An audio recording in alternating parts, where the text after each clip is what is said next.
ഈ വാഴയുടെ കാര്യം പറയുകയാണെങ്കിൽ തന്നെ ഇപ്പൊ ഹാഷിറിന്റെ ഉമ്മക്ക് 2 മക്കളാണ് ഉണ്ടായത്. പക്ഷെ ഉമ്മ പിന്നീട് മൂത്ത മകനെ രണ്ടാമത്തെ കുട്ടിയുടെ കെയർ ടേക്കർ ആക്കി മാറ്റിക്കൊണ്ടിരിക്കും. എന്താണ് ആ കുട്ടിയുടെ ജോലി? അവന്റെ ബാല്യം എവിടെ?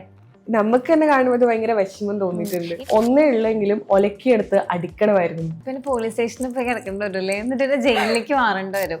2 കുട്ടികളുടെ അമ്മയാണ്. ഞാൻ കോൾ തുടങ്ങി ആദ്യത്തെ ഒരു 15 മിനിറ്റ് ഏങ്ങിലടിച്ച് കരയാണ്, സംസാരിക്കാൻ പറ്റുന്നില്ല. അച്ഛനും അമ്മയും കൂടെയുണ്ട്. ഓടി നടക്കുന്നതൊക്കെ എന്റെ അമ്മ കാണുന്നുണ്ട്. മോളെ, നിനക്ക് എന്തെങ്കിലും ഒരു സഹായം വേണോ, ഞാനൊന്ന് വന്ന് നിൽക്കട്ടെ എന്ന് ചോദിച്ചിട്ടില്ല എൻ്റെ അടുത്ത്. ഞങ്ങളൊരു ഓർഫനേജിൽ, ഒരു ഗേൾസ് ഹോമിൽ ആ കുട്ടികളെ ഒരു 1.5 ഡേയിലേക്ക് മാറ്റി. എന്റെ ബെസ്റ്റ് ഫ്രണ്ട് തന്നെ ഒറ്റക്കുട്ടിയാണ്. She doesn't have a problem. ഞാൻ എന്തെങ്കിലും ഒരു കാര്യത്തിന് നോ പറയുമ്പോ അവര് പറയും ഈ ഒറ്റക്കുട്ടിയായി വളർന്നതിന്റെ പ്രശ്നമാണിത്.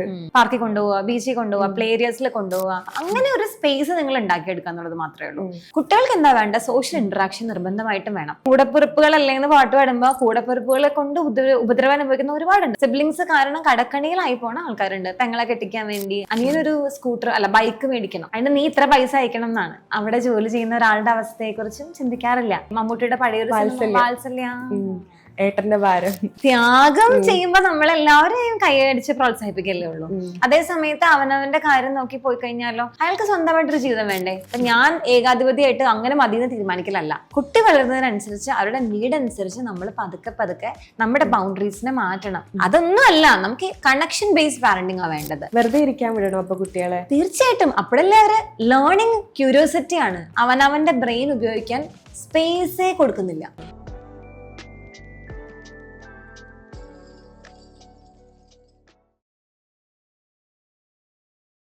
നമസ്കാരം, ഡോക്ടർ സ്പീക്കിങ്ങിന്റെ പുതിയൊരു എപ്പിസോഡിലേക്ക് എല്ലാവർക്കും സ്വാഗതം. ഞാൻ സൂര്യ സുജി. മക്കളെ കണ്ടും മാമ്പു കണ്ടും കൊതിക്കരുതെന്ന് പണ്ടുള്ള ആളുകൾ പഴഞ്ചൊല്ലായിട്ട് പറയാറുണ്ട്. മക്കളെ വളരെ ഫ്രണ്ട്ലിയോടെ വളർത്തുന്ന മാതാപിതാക്കളുണ്ട്, പട്ടാള ചിട്ടയോടെ വളർത്തുന്ന പേരൻസ് ഉണ്ട്.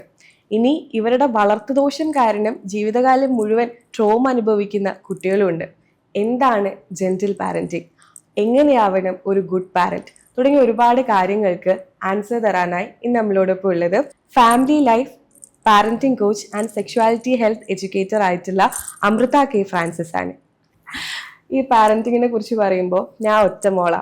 എൻ്റെ അച്ഛൻ്റെ അടുത്തും അമ്മേൻ്റെ അടുത്തും എല്ലാവരും പറയും ഞാൻ എന്തെങ്കിലും ചെറിയൊരു വികൃതി എന്നല്ല, എന്തെങ്കിലും മണ്ടത്തരങ്ങൾ കാണിക്കുമ്പോൾ എൻ്റെ അമ്മേൻ്റെ അടുത്ത് പറയും ഒന്നേ ഉള്ളെങ്കിലും ഒലക്കിയെടുത്ത് അടിക്കണമായിരുന്നു.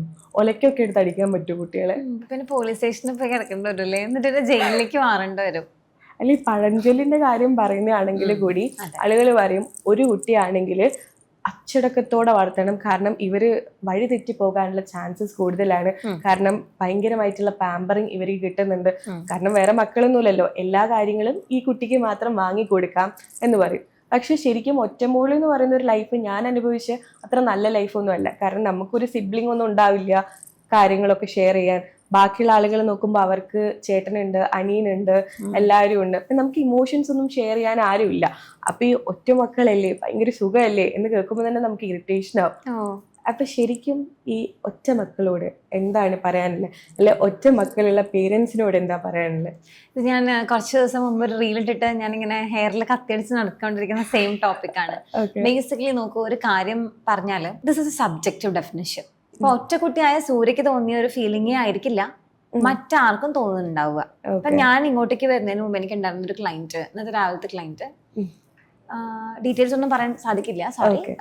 ഇത്രേ ഉള്ളൂ. ആ കുട്ടി ഇപ്പോ 2 കുട്ടികളുടെ അമ്മയാണ്. അയാളിപ്പോ ഒരു സീനിയർ മാനേജറൽ പോസ്റ്റിലേക്ക് നിൽക്കുകയാണ്. അപ്പം എന്തോ ഒരു പ്രസന്റേഷൻ അയാൾക്ക് സബ്മിറ്റ് ചെയ്യാനുണ്ട്. നേരിട്ട് അവിടെ പോയാൽ മാത്രമേ ആ ഒരു പോസ്റ്റിലേക്ക് വരുള്ളൂ. അപ്പൊ അവര് ഞാൻ കോൾ തുടങ്ങി ആദ്യത്തെ ഒരു 15 മിനിറ്റ് ഏങ്ങിലടിച്ച് കരയാണ്, സംസാരിക്കാൻ പറ്റുന്നില്ല. പിന്നെ ഈ പറഞ്ഞ ഒരുവിധം ഒന്ന് ഗ്രൗണ്ട് ചെയ്തിട്ടാണ് സംസാരിക്കാൻ തുടങ്ങുന്നത്. പ്രശ്നം ഇത്രേ ഉള്ളൂ, കുഞ്ഞുങ്ങളെ നോക്കാൻ അല്ലെങ്കിൽ ഒന്ന് മാറ്റി ഏൽപ്പിക്കാൻ ആരുമില്ല.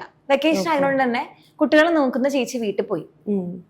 ആൻഡ് ഈ ഒരു ഷെഡ്യൂൾ ചെയ്ത കോള് അവർക്ക് ആക്ച്വലി ഇപ്പൊ വരേണ്ട ഒരു സംഭവം അല്ല, ജൂലൈയോ ഓഗസ്റ്റിലോ പ്രതീക്ഷിച്ചിരുന്ന, ഓണം അടുപ്പിച്ച് പ്രതീക്ഷിച്ചിരുന്ന ഒരു കാര്യമാണെന്നാ പറഞ്ഞത്. ഈ പറയുന്ന ആൾക്ക് 3 സിബ്ലിങ്സ് ഉണ്ട്, അച്ഛനും അമ്മയും കൂടെ ഉണ്ട്. അപ്പൊ എൻ്റെ അടുത്ത് പറയാണ്, മാം കഴിഞ്ഞ ഒരാഴ്ചയായിട്ട് ഞാൻ എൻ്റെ പ്രിപ്പറേഷൻസിന് വേണ്ടി നിൽക്കുന്നതും മോക്ക് എടുക്കുന്നതും ഓടി നടക്കുന്നതും ഒക്കെ എൻ്റെ അമ്മ കാണുന്നുണ്ട്. എന്നിട്ട് പോലും മോളെ നിനക്ക് എന്തെങ്കിലും ഒരു സഹായം വേണോ, ഞാനൊന്ന് വന്ന് നിൽക്കട്ടെ എന്ന് ചോദിച്ചിട്ടില്ല എൻ്റെ അടുത്ത്. എന്നിട്ട് ഇന്നലെ ആ കുട്ടി അവരെ അമ്മയെ ഫോൺ ചെയ്തിട്ട് ചോദിച്ചു, ഇങ്ങനെ അമ്മയ്ക്ക് ഒന്ന് വരാവോ? അപ്പൊ എന്നോട് പറഞ്ഞു അത് സാധിക്കില്ല, എനിക്ക് വേറെ കുറച്ച് അറേഞ്ച്മെന്റ്സ് ഉണ്ട്. അനിയനെയും ചേട്ടൻ ബിസി ആണെന്ന് പറഞ്ഞു. ചേട്ടന്റെ മക്കളുമായിട്ട് എവിടെയോ ട്രിപ്പിന് പോകുന്നു. എന്നാൽ ട്രിപ്പിൽ ഇവരെയും കൂടെ കൊണ്ടുപോയാൽ മതി എന്നാണ് പുള്ളിക്കാരത്തെ എന്നോട് പറയുന്നത്. അനിയത്തിയുടെ കാര്യം ഇത് തന്നെയാണ്, അനിയന്റെ കാര്യം ഇത് തന്നെയാണ്. എന്നിട്ട് ഞങ്ങൾ എന്താ ചെയ്യണമെന്ന് അറിയോ സൂര്യക്ക്? ഇതും ഇമ്പോർട്ടൻ്റാ. ആ കുട്ടിയുടെ ഹസ്ബൻഡ് ഇപ്പൊ നാട്ടിലില്ല. ഞങ്ങളൊരു ഓർഫണേജില്, ഒരു ഗേൾസ് ഹോമില് അവിടുത്തെ ഒരു പെർമിഷൻ എടുത്തിട്ട് ആ കുട്ടികളെ ഒരു 1.5 ഡേയിലേക്ക് മാറ്റി. ഈ ഒരു കാര്യം നമ്മളെ നാട്ടിലൊരു വീഡിയോ ഇട്ട് പറയും കള്ളാണ് പറയുന്നത്, സ്വന്തം അമ്മ ഒരു മകൾക്ക് ഹെൽപ്പ് ചെയ്യാതിരിക്കുമോ? ഇല്ല, ഇതിന്റെ പ്രശ്നം എന്ന് വെച്ച് കഴിഞ്ഞാൽ അമ്മയോട് ഇപ്പൊ വന്നിട്ട് അമ്മയുടെ അടുത്ത് കൊണ്ടുപോയിട്ട് ഈ മക്കളെ ആക്കി കൊടുത്താൽ ഒരു പക്ഷെ അമ്മ നോക്കും. പക്ഷേ ഈ കുട്ടിക്ക് ഇപ്പൊ എന്റെ ക്ലയന്റിന് അമ്മയുടെ അടുത്ത് പോയിട്ട് ഇത് അത്ര സ്പേസ് ഇല്ല, വീട് സമയമില്ല ബേസിക്കലി. എന്ന് വെച്ചാൽ ഞാൻ ട്രാവൽ ചെയ്ത് പോകാനുള്ള അത്രയും ഗ്യാപ്പ് ഇവിടെ ഇല്ല. അപ്പൊ ഞാൻ ഉദ്ദേശിച്ച ഇത്രേ ഉള്ളൂ. സിബ്ലിങ്സിന്റെ ഉണ്ടായിരുന്നെങ്കിൽ മലമറിക്കും എന്ന് പറഞ്ഞ ആൾക്കാര് സിബ്ലിങ്സ് ഉള്ളവരുടെ ദുഃഖവും കൂടെ കണ്ടാൽ നല്ലതായിരിക്കും. അത്രേ ഉള്ളൂ.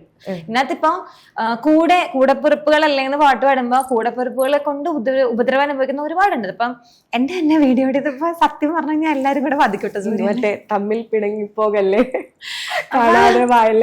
കണ്ണ്. ഇത് എന്റെ റീലിന്റെ താഴെ വന്ന് സിബ്ലിങ്ങിന്റെ ബുദ്ധിമുട്ട് പറയുന്ന ഒരുപാട് മനുഷ്യരുണ്ട്.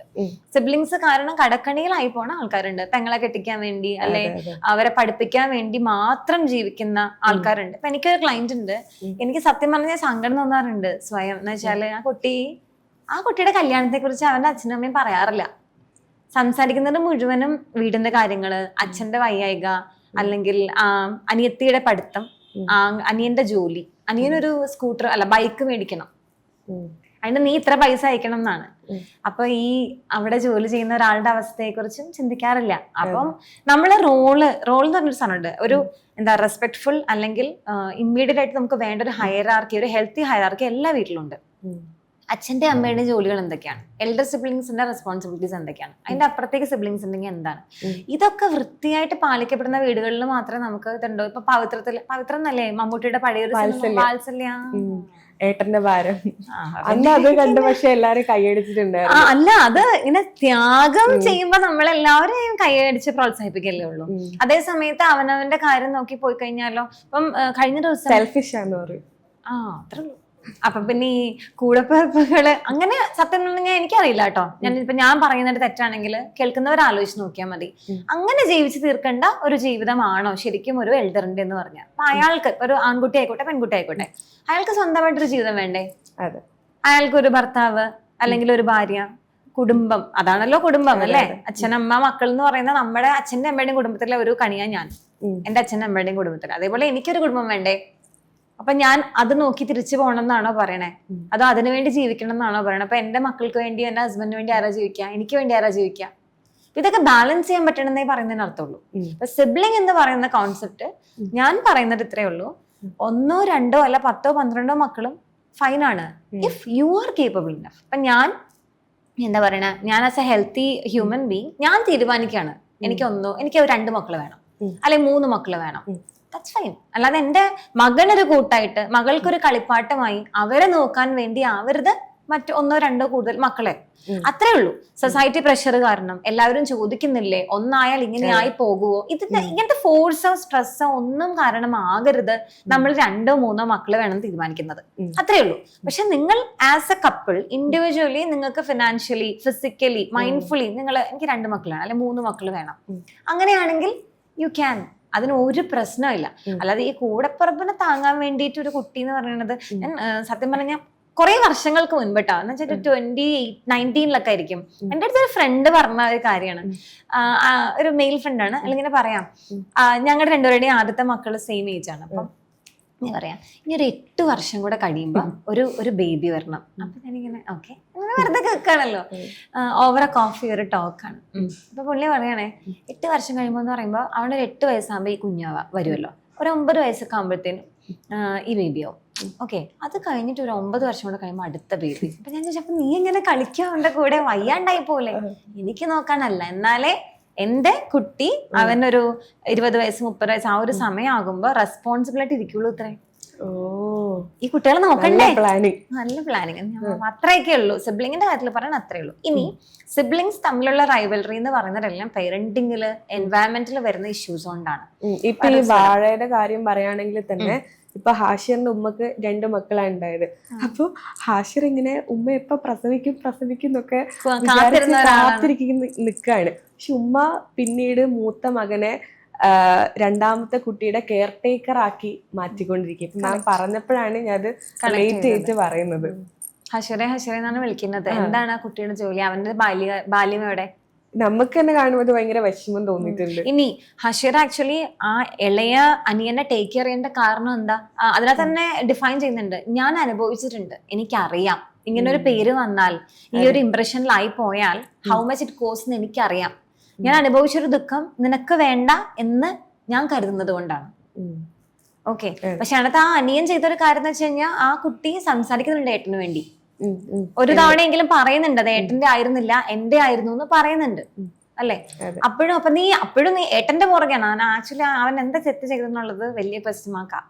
അവിടെയാണ് ഈ പറഞ്ഞ പോലെ പരസ്പരം മനസ്സിലാക്കുന്ന ഒരു ഏഡ് ഉണ്ടാവുമ്പോഴാ നമ്മള് ബന്ധങ്ങളില് ഒരു ബോണ്ട് ഉണ്ടാവുന്നേ. അതിന് ഇപ്പൊ കൂടെ പറഞ്ഞവരാവണം നിർബന്ധമുണ്ടോ? ശരിയല്ലേ? അത്രേ ഉള്ളൂ. എനിക്കറിയാം സിബ്ലിങ്ങിന്റെ കാര്യത്തിൽ എനിക്ക് അത്രേ പറയാനുള്ളൂ. സിംഗിൾ ചൈൽഡുള്ള പേരൻസിനോട് പറയാനുള്ളത് ഇത്രേ ഉള്ളൂ. നിങ്ങൾക്ക് എത്ര മക്കൾ വേണമെന്നുള്ളത് നിങ്ങൾ രണ്ടുപേരും ഇപ്പൊ ആസ് എ കപ്പിൾ ഹസ്ബൻഡിനും വൈഫും കൂടെ ഒരുമിച്ചെടുക്കുന്ന തീരുമാനമായിരിക്കണം. അല്ലാതെ അത് മറ്റൊരു സ്ട്രെസ് ഫാക്ടറും കാരണമാവരുത്. കുട്ടികള് ഇപ്പൊ സൂര്യന്റെ അടുത്ത് ഈ കഥ പറഞ്ഞു, എനിക്ക് എത്ര ഹാപ്പി, എന്താ പറയണ, എന്റെ ബെസ്റ്റ് ഫ്രണ്ട് എന്നെ ഒറ്റക്കുട്ടിയാണ്. ഞാൻ അവളുടെ സന്തോഷം കാണുമ്പോ ഇങ്ങനെ ശരിക്കും ഞാൻ സ്കൂളിലൊക്കെ പഠിക്കുന്ന സമയത്ത് ഇങ്ങനെ ഇതാക്കിയിട്ടുണ്ട്. ഇപ്പൊ ഞങ്ങളുടെ സെയിം ഏജാ. She doesn't have a problem. അങ്ങനെ എത്രയോ പേരെ എനിക്കറിയാം. വ്യക്തിപരമായിട്ട് പ്രോബ്ലം ഇല്ല, കാണുന്ന ആളുകൾക്കൊക്കെ പ്രോബ്ലം ഉണ്ട്. ഇപ്പൊ ഞാൻ എന്തെങ്കിലും ഒരു കാര്യം അല്ലെ എന്തെങ്കിലും ഒരു ഫുഡ് കഴിക്കുമ്പോൾ എന്റെ അടുത്ത് പറയും, നിനക്ക് ഷെയർ ഒന്നും ചെയ്യണ്ടല്ലോ, നിനക്ക് വേറെ ആരും ഇല്ലല്ലോ. അല്ലെ ഞാൻ എന്തെങ്കിലും ഒരു കാര്യത്തിന് നോ പറയുമ്പോ അവര് പറയും, ഈ ഒറ്റക്കുട്ടിയായി വളർന്നതിന്റെ പ്രശ്നമാണിത്. അങ്ങനെ ഞാൻ കുറെ എന്റെ റിലേറ്റീവ്സിന് ഭയങ്കര സബ്ജക്റ്റീവ് ആണ്. ആക്ച്വലി ഇത് ഡിസ്കസ് ചെയ്യുന്ന വെച്ചാൽ ഓരോ ഫാമിലിയുടെയും സറൗണ്ടിങ്സ്, അതായത് ആ പേരന്റിങ് മാനേജ് ചെയ്യുന്ന പേരൻസ്, അവരായിരിക്കുന്ന സമൂഹം, അവരുള്ള ഇപ്പൊ നമ്മുടെ മാനേജിങ് പാരന്റ്സിനെ കൂടാതെ അച്ഛമ്മ, മറ്റേ കുറെ ആൾക്കാർ വരുമല്ലോ, വല്യമ്മ, ചെറിയമ്മ, അങ്ങനെയുള്ള എത്രത്തോളം ഇൻപുട്ട് ഇവിടെ ഉണ്ട് എന്നൊക്കെ വെച്ചിട്ട് നമുക്കിത് പറയാൻ പറ്റില്ല. ജനറലി നമ്മൾ പറയുന്ന കാര്യമല്ല. പിന്നെ കുട്ടികൾക്ക് എന്താ വേണ്ട? സോഷ്യൽ ഇന്ററാക്ഷൻ നിർബന്ധമായിട്ടും വേണം. അതിന് എനിക്ക് ഒരു കുട്ടിയെ മതിയെന്ന് തീരുമാനിക്കുമ്പോൾ ആ കുട്ടിയെ നിങ്ങൾ ഐസൊലേറ്റ് ചെയ്യാതിരിക്കണം. അതുകൊണ്ട് ഞാൻ ഇപ്പൊ ഹോം സ്കൂളിംഗ് ചെയ്താണെങ്കിലും ദാറ്റ്സ് ഫൈൻ. പക്ഷെ ഹോം സ്കൂളിംഗ് ചെയ്യുന്ന ഒരു കുട്ടിക്ക് ആ സെയിം ഏജിലുള്ള കുട്ടികളുമായി സംവദിക്കാനുള്ള ഒരിടം നിങ്ങൾ ഉണ്ടാക്കി കൊടുക്കണം, മൈൻഡ്ഫുള്ളി ഉണ്ടാക്കി കൊടുക്കണം.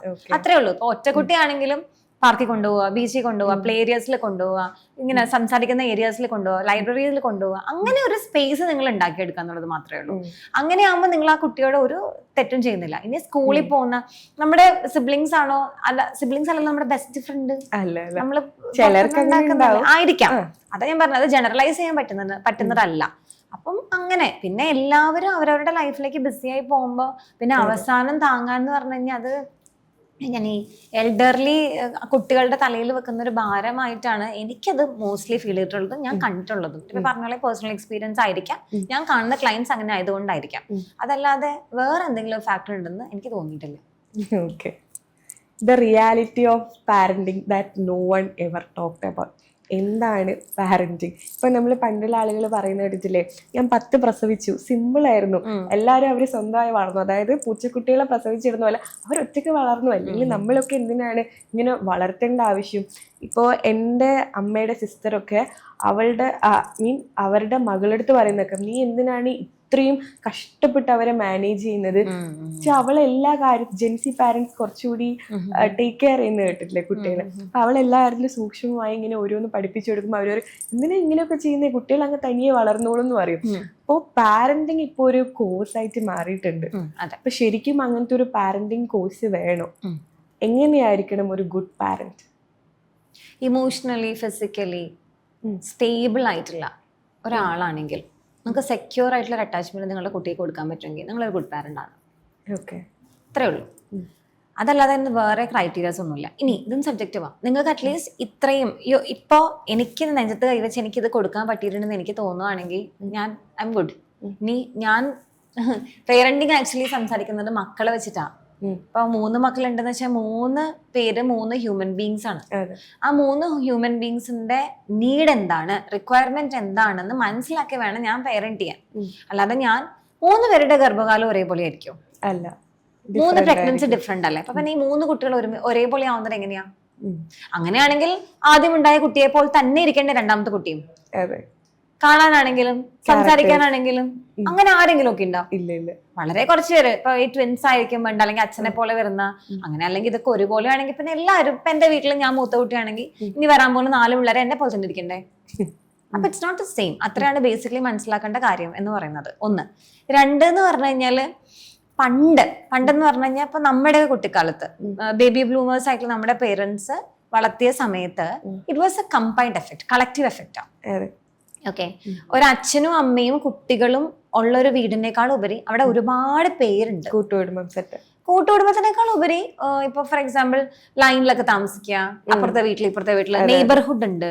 അപ്പൊ കൂട്ടുകുടുംബത്തെക്കാൾ ഉപരി നമുക്ക് പരസ്പരം ഇപ്പൊ ഇന്ന് ഈ വീട്ടിൽ ഇന്നതില്ലെങ്കിൽ അവിടെ നിന്ന് എടുക്കാം, ഇപ്പൊ ഇവിടെ ഉണ്ടാക്കിയാൽ അങ്ങോട്ടേക്ക് കൊടുക്കും. ഇങ്ങനെ ഒരു സെറ്റപ്പാണ് ഉണ്ടായിരുന്നത്. ഇപ്പൊ ഇവിടെ സൈക്കിൾ ഇല്ല, അവിടുത്തെ സൈക്കിൾ എടുത്തിട്ടായിരിക്കും നമ്മൾ പുറത്തു പോകും. അങ്ങനെ ഒരുപാട് കൊടുക്കൽ വാങ്ങലുകൾ ഉണ്ടായിരുന്ന ഒരു സമയമാണ്. 1. 2 എന്ന് പറഞ്ഞു കഴിഞ്ഞാൽ അന്നത്തെ ജനറേഷൻ ആണെങ്കിലും സൊസൈറ്റി ആണെങ്കിലും ഈ എന്താ പറയുന്നത് സോഷ്യൽ മീഡിയ അങ്ങനെയുള്ള ഒരു ഗാഡ്ജറ്റിന്റെ സംഭവം ആണെങ്കിലും ഇത്രയും പുരോഗമിച്ചിട്ടില്ല. ആരോ ഞാൻ കഴിഞ്ഞ ദിവസം പറയണ കേട്ടു, ഇപ്പൊ ആക്ച്വലി യുദ്ധം നടക്കാൻ തുടങ്ങുമ്പോഴും നമ്മളിവിടെ അറിയും, ഇല്ലേ? നമുക്ക് LOCയിൽ ഒരു പ്രശ്നം ഉണ്ടെങ്കിൽ അതിനും അവരറിയുന്നതിന് മുൻപേ നമ്മളിവിടെ അറിയും. ഇത്രയും ഇൻഫർമേഷൻ എന്തുകൊണ്ടാണ് വരുന്നത്? ഇത്രയും ഇൻഫർമേഷൻ പണ്ട് ഉണ്ടായിരുന്നില്ല. അപ്പൊ ഇൻഫർമേഷൻ ഓവർലോഡ് ഇല്ലാത്തതുകൊണ്ട് തന്നെ നമ്മൾ കുറച്ചും കൂടി സ്ട്രെസ് ഫ്രീ ആണ്. പിന്നെ ഒരു പരിധി വരെ പറഞ്ഞു കഴിഞ്ഞാൽ നമുക്ക് ഇത്രയും നീഡ്സ് ഇല്ല എന്ന് പറഞ്ഞാൽ ഇപ്പൊ എന്താ പറയുക, ഹസ്ബൻഡ് ആൻഡ് വൈഫ് ജോലിക്ക് പോകേണ്ട ഒരു നീഡ് ഉണ്ട്. പണ്ട് അങ്ങനെ ഒരു നീഡ് ഉണ്ടായിരുന്നില്ല. ഒരു പവൻ സ്വർണത്തിന് 400 രൂപ ഉണ്ടായിരുന്ന കാലത്ത് ഇന്നൊരു പവൻ സ്വർണത്തിന് എത്ര രൂപയാണ്? 85,000 92,000 രൂപയാണ് അല്ലെ, പണിക്കൂലി മാറ്റി വെച്ചാൽ. അപ്പൊ അങ്ങനെ എല്ലാം വ്യത്യാസം വരുന്നുണ്ട്. അപ്പൊ നമുക്ക് ജീവിക്കണ്ടേ? പണ്ട് 1 കിലോ അരി, ആ 1 കിലോ അരി തന്നെ ഇപ്പോഴും മതിയായിരിക്കും. 1 കിലോ അരിക്ക് അന്ന് 4 രൂപയായിരുന്നെങ്കിൽ ഇന്നത് 56-58 രൂപയാണ്. അപ്പൊ ഇതനുസരിച്ചിട്ട് എല്ലാം മാറുന്നുണ്ട്. ഇറ്റ്സ് നോട്ട് ജസ്റ്റ് പേരന്റിങ്, അതാണ് ഞാൻ ഉദ്ദേശിച്ചത്. മനസ്സിലാവുണ്ടോ? അപ്പൊ ഇത് മാറുന്നത് നിങ്ങൾ പറയുന്നില്ല, പേരന്റിങ് മാറുന്നത് നിങ്ങൾ പറയുന്നുണ്ട്. പണ്ടത്തെ പേരൻസിനെ സംബന്ധിച്ചിടത്തോളം എന്താണ് അവർക്ക് ഉണ്ടായിരുന്ന ഒരു സെറ്റ് നമ്മൾ സപ്പോർട്ട് ചെയ്യാൻ കുറെ പേരുണ്ട് അല്ലെ. ഇപ്പൊ പ്രസവിച്ചാലും ഒന്ന് റെസ്റ്റ് എടുക്കാൻ പണ്ടത്തെ കാലത്ത് ഒരു 30 കൊല്ലം മുമ്പ് പോയി കഴിഞ്ഞാൽ ഒരു 100 പേരെടുത്താൽ 20 പേരാണ് അച്ഛനും അമ്മയും ജോലി ചെയ്യുന്നവര് അല്ലെ. അവിടെയും ആ 6 മാസം എന്റെ മകള് ജോലി ചെയ്യുന്നു എന്നുള്ളതൊരു ഡിഫറെന്റ് ആയിട്ട് വളരെ കുറച്ച് വാല്യൂ ചെയ്യുന്ന ഒരു കാര്യമാണ്. അപ്പൊ ദേ ആർ അവൈലബിൾ അല്ലെ. അതുപോലെ ഇപ്പം അവൈലബിൾ ആകാൻ എല്ലാ പേരൻസിനും സാധിക്കുന്നുണ്ടോ? ഇല്ല. ഇനി എത്ര പേര് നാട്ടിലുണ്ട്? കുറെ പേര് വിദേശത്താണുള്ളത്. അപ്പൊ ഇവരൊക്കെ എങ്ങനെ മാനേജ് ചെയ്യും? അപ്പം നമ്മുടെ സാഹചര്യങ്ങൾ മാറി, നമ്മുടെ ലോകം മാറി, അതിനനുസരിച്ച് നമ്മളെല്ലാവരും ഇവോൾവ് ആയി. പേരന്റിങ്ങും അതുപോലെ തന്നെയാണ്. ബേബി ബ്ലൂമേഴ്സിനെ പോലെ അല്ല മില്ലേനിയൽസിനെ പോലെ അല്ല ജെൻസി, അതുപോലെ അല്ല ജെൻ ആൽഫ, അതുപോലെ അല്ല Gen Beta. There is a lot of transition happening along with the generations. അപ്പം അവരെ നോക്കിയതുപോലെ ഇത് ബേസിക്കലി ഇപ്പം സൂര്യ ചോദിച്ചില്ലേ തുടക്കത്തിലെ ഒലക്കൊക്കെ അടിച്ച് വളർത്തണ്ടേ, എന്താണ് ആ ഒലക്കടി എന്നുള്ള പ്രയോഗം കൊണ്ട് ഉദ്ദേശിക്കുന്നത്? അത്രയും കാർക്കശ്യത്തോടു കൂടി വളർത്തണ്ടേന്നാണ്. ഒലക്കയുടെ വ്യത്യാസം I mean how I say it ഞാൻ പറയാം, ഇറ്റ്സ് നോട്ട് ഫ്ലെക്സിബിൾ. അത് തന്നെ ഇവിടെ ഉണ്ട്. റെസ്പെക്ട്ഫുൾ പാരന്റിങ്ങിലും അതുണ്ട്. If it is a no, it should be no. അത് ഒലക്ക തന്നെയാണ്. മനസ്സിലായി? ഇപ്പൊ ഞാൻ എന്റെ മകനോട് പറയാണ് അത് ചെയ്യാൻ പറ്റില്ല, അത് ഒലക്കെയാണ്, അതിന് മാറില്ല. ഞാൻ നോ പറഞ്ഞിട്ടുണ്ടെങ്കിൽ അത് ഒരു കാലത്തിലും അത് യെസ് ആവില്ല. അത് ആര് പറഞ്ഞാലും എത്ര കരഞ്ഞാലും എത്ര ബഹളം വെച്ചാലും ആ ഒലക്ക അതിനെയാണ് നമ്മളിപ്പോ കുറച്ചുകൂടെ നന്നായിട്ട് ബൗണ്ടറീസ് എന്ന പേരിൽ പറയുന്നത്. You need to have firm boundaries, firm steady boundaries. അത് ആസ് പെർ ദി ഏജ് മാറിക്കൊണ്ടിരിക്കണം. അപ്പൊ ഞാൻ ഏകാധിപതിയായിട്ട് അങ്ങനെ മതിയെന്ന് തീരുമാനിക്കലല്ല. കുട്ടികൾ വളരുന്നതിനനുസരിച്ച് പതുക്കെ ആ ബൗണ്ടറി ട്വീക്ക് ചെയ്യണം. 2 വയസ്സുകാരനോട് നമ്മൾ സ്നഗ് ഇടണ്ടെന്ന് പറയാൻ പറ്റില്ലല്ലോ നമുക്ക്. 8 വയസ്സുകാരനോട് നമ്മൾ അങ്ങനെ പറയില്ലേ? അത്രേ ഉള്ളൂ. അങ്ങനെ കുട്ടി വളരുന്നതിനനുസരിച്ച് അവരുടെ നീഡ് അനുസരിച്ച് നമ്മൾ പതുക്കെ നമ്മുടെ ബൗണ്ടറീസിനെ മാറ്റണം. പക്ഷെ ഒലക്കാന്ന് പറയുന്ന കോൺസെപ്റ്റ് മാറുന്നില്ല. It just firm. ചില കാര്യങ്ങളിൽ നമ്മൾ കാർക്കശ്യമായി കാര്യങ്ങൾ പറയേണ്ടി വരും. ഇനി അത് അലറി പറയണോ, ദേഷ്യം പിടിപ്പിച്ച് പറയണോ, ഭദ്രകാളിയായി പറയണോ എന്നൊക്കെ ഉള്ളത് നമ്മുടെ ഇഷ്ടം, നമ്മുടെ ചോയ്സ്. അതനുസരിച്ചാണ് കുട്ടികളെ നമ്മൾ അറ്റാച്ച്മെന്റ് സ്റ്റൈൽ, അവർ വലുതായി കഴിയുമ്പോൾ എന്ത് അറ്റാച്ച്മെന്റ് സ്റ്റൈലാണ് ഉണ്ടാവേണ്ടത്.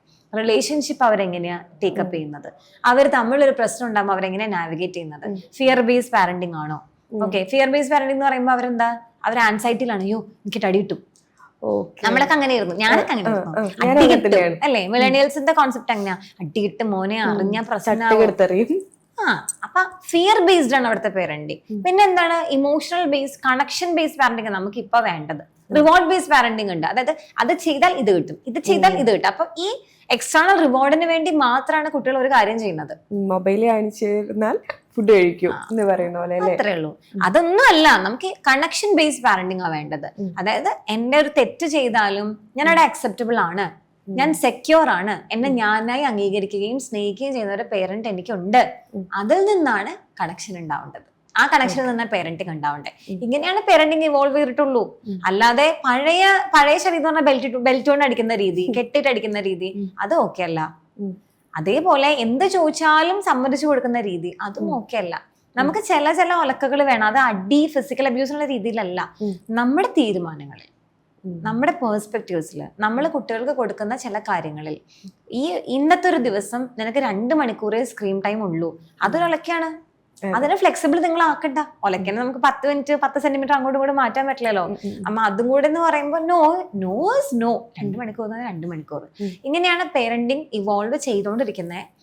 അത് ആൾക്കാരെ പെർസീവ് ചെയ്യുന്നതിന്റെ ഡിഫറൻസ് മാത്രമേ ഉള്ളൂ. പിന്നെ കുട്ടികൾ, പഴയ കാലത്തെ കുട്ടികൾ ചിന്തിക്കുന്നത് പോലെ ഇപ്പോഴത്തെ കുട്ടികൾ ചിന്തിക്കാറില്ല എന്നാണ് ഞാൻ വിശ്വസിക്കുന്നത്. APJ അബ്ദുൽ കലാമിനെ പോലെ കുഞ്ഞു കുട്ടികൾ ഉണ്ടായിരുന്ന ഒരു കാലത്ത് ഇപ്പോഴത്തെ കുട്ടികൾക്ക് അത്രയും ചിന്തിക്കാൻ സമയമുണ്ടോ? എന്നാ അതിനേക്കാൾ സൂപ്പറായി ചിന്തിക്കാനുള്ള ഒരു സ്പേസ് ഇവിടെ ഇല്ലേ? എന്തുകൊണ്ടാ ചിന്തിക്കാത്തത്? എപ്പോഴെങ്കിലും ആലോചിച്ച് നോക്കിയിട്ടുണ്ടോ എന്തുകൊണ്ടാ ചിന്തിക്കാത്ത? നമ്മുടെയൊക്കെ ഇപ്പൊ എത്ര സയന്റിസ്റ്റ് വരുന്നുണ്ട്? എല്ലാ കുട്ടികൾക്കും വേണമെങ്കിൽ സയന്റിസ്റ്റ് ആവാം. എന്താണ് അവർക്ക് ഇല്ലാത്തത്? എന്താ ആവാത്തെ? ഞാൻ പറയും, നമ്മൾ അവരെ അവനവന്റെ ബ്രെയിൻ ഉപയോഗിക്കാൻ സ്പേസേ കൊടുക്കുന്നില്ല. ചാറ്റ് ജി പി ടിനേക്കാളൊക്കെ ഉപരി ഒരു 10 മിനിറ്റ് ചുമ്മാ ഇരിക്കുന്നത് നമുക്ക് പേടിയാണേ. നമ്മള് ഫില്ലേഴ്സ് കൊണ്ടുവരും. എന്നാ ഫോൺ കണ്ടുനോക്ക്, അത് കണ്ടുനോക്ക്, ഇത് കണ്ടുനോക്ക്. We feel as a parent, we feel നമ്മുടെ റെസ്പോൺസിബിലിറ്റിയാ. അവര് ചുമ്മാ ഇരിക്കുന്നു, അയ്യോ ആ പെരവെറുപ്പ് ആക്ച്വലി എന്റെ ഉള്ളിലുള്ളത് ആസ് എ പേരന്റ്. അതാണ് പ്രശ്നം. വെറുതെ ഇരിക്കാൻ വിടണോ അപ്പൊ കുട്ടികളെ? തീർച്ചയായിട്ടും. അപ്പോഴല്ലേ അവര് ലേണിംഗ് ക്യൂരിയോസിറ്റി ആണ് അല്ലെ. ഇത് രണ്ടും വന്നാലേ കോഗ്നിറ്റീവ് വർക്ക് ചെയ്യുള്ളൂ. ഒരു കാര്യത്തിനെ കാണണം, അവർക്ക് ഇഷ്ടമുള്ള ഏരിയാസ് എന്താണെന്ന് അറിയണം, അതിലേക്ക് അവരെ ചിന്തകളെ പറഞ്ഞു വിടണം. ഒരു ആകാശത്തിലൂടെ പെട്ടെന്ന് ഒരു വാണം പോകുമ്പോൾ അത് എന്താന്ന് ചോദിച്ചാൽ ഓടിപ്പോയിട്ട് ഗൂഗിൾ നോക്കിയോ, ദാറ്റ്സ് ഫൈൻ. പക്ഷെ ആ ഗൂഗിളിൽ കൊടുക്കണം, അതിനകത്ത് ഇമേജസ് കാണിച്ചു കൊടുക്കണം, അതിനെ സംബന്ധിക്കുന്ന ഒരുപാട് ഡോക്യുമെന്ററീസ് അവൈലബിൾ ആണ്. അത് വെച്ച് അവരോട് സംസാരിക്കണം. അവർക്കുള്ളിലുള്ള ആ കുഞ്ഞു ക്യൂരിയോസിറ്റിനെ, അത് ശരിക്കുമുള്ളൊരു ക്യൂരിയോസിറ്റി ആണോ, അതിനെ അവർക്ക് മുമ്പോട്ട് കൊണ്ടുപോകാൻ പറ്റുമോ, ഇത് പേരന്റ് ആസ് എ ഡിഫറൻഷിയേറ്റർ ആയിട്ട് ഇരുന്നുകൊണ്ട് ചെയ്യണം. ഞാൻ എപ്പോഴും പറയാം, അറ്റ്ലീസ്റ്റ് 6 to 8 years 8 സ്റ്റാൻഡേർഡിൽ പഠിക്കുന്ന കുട്ടികൾ നിങ്ങളുടെ വീട്ടിലുണ്ടെങ്കിൽ നിങ്ങൾ നിർബന്ധമായിട്ട് ഇത് ചെയ്യണം. അപ്പോഴാണ് കരിയറിലേക്ക് അവർക്ക് നമ്മൾ ഇതാക്കാൻ പറ്റുള്ളൂ. ക്രിയേറ്റീവ് ആവണം, എന്തൂസിയാസ്റ്റിക് ആവണം, ക്യൂരിയോസിറ്റിനേക്കാൾ ഉപരി ലേൺ ചെയ്യാൻ ഒരു സ്പേസ് ഉണ്ടാവണം. അങ്ങനെയല്ലാതെ കുട്ടികൾ അതുകൊണ്ടല്ലേ പറയാം, എന്തില്ലാഞ്ഞിട്ടാണ് മാം പക്ഷെ ഒന്നും ചെയ്യുന്നില്ല. നിങ്ങൾ എന്തൊരു അവസരം കൊടുക്കണുണ്ടോ? ശരിയല്ലേ? അത്രേ ഉള്ളൂ.